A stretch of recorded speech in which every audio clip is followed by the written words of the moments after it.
SIR প্রক্রিয়া নিয়ে ফের সুর চড়ালেন মুখ্যমন্ত্রী মমতা বন্দ্যোপাধ্যায়। বৃহস্পতিবার বহরমপুর স্টেডিয়ামের সভা থেকে এই ইস্যুতে কেন্দ্রের শাসক দল ও নির্বাচন কমিশনের বিরুদ্ধে একযোগে আক্রমণ শানালেন রাজ্যের প্রশাসনিক প্রধান। তিনি বলেন, 4টি রাজ্যে নির্বাচন হবে, তার মধ্যে 3টি রাজ্যে এসআইআর হচ্ছে। তার প্রশ্ন, অসম এবং ত্রিপুরায় কেন এসআইআর হবে না? মণিপুর, মিজোরাম দিয়ে অনুপ্রবেশ হয়, তাহলে সেখানে কেন এসআইআর হবে না? 4টে স্টেটে ইলেকশন হচ্ছে, বাংলা, তামিলনাড়ু, কেরালা, আসাম।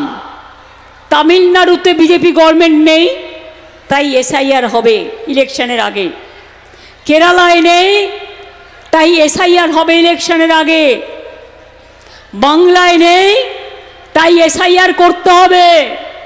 কিন্তু আসামে তো তুমি আছো, তাহলে আসামে কেন এসআইআর হবে না বাবু? একটু উত্তর দাও। উত্তর তোমায় দিতেই হবে।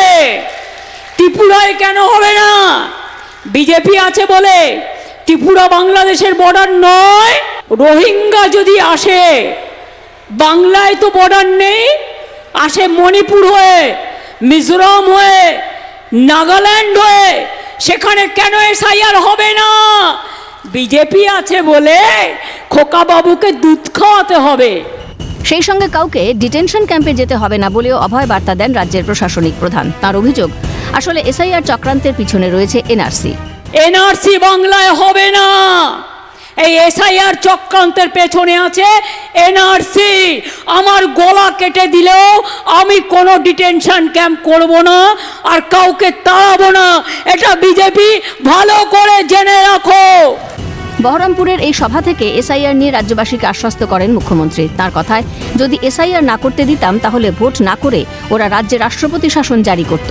এরপরেই শাহের বিরুদ্ধে তোপ দাগেন মমতা। তিনি বলেন, বুঝেছেন অমিত শাহের চালাকি, আমরা অত বোকা নই বাবু মশাই, গদি ভাই। এসআইআর এর নাম করে ভয় পাবেন না, শুধু নিজেদের কাগজপত্রগুলো ঠিক মতো জমা দিন। ওরা টাইমটা বেছে নিয়েছে। যদি আমরা না করতে দিতাম তাহলে ইলেকশন না করে রাষ্ট্রপতি শাসন করত। বুঝতে পেরেছেন চালাকিটা অমিত শাহ, মটুয়া ভাইয়ের? আমরা অত বোকা নই বাবু মশাই,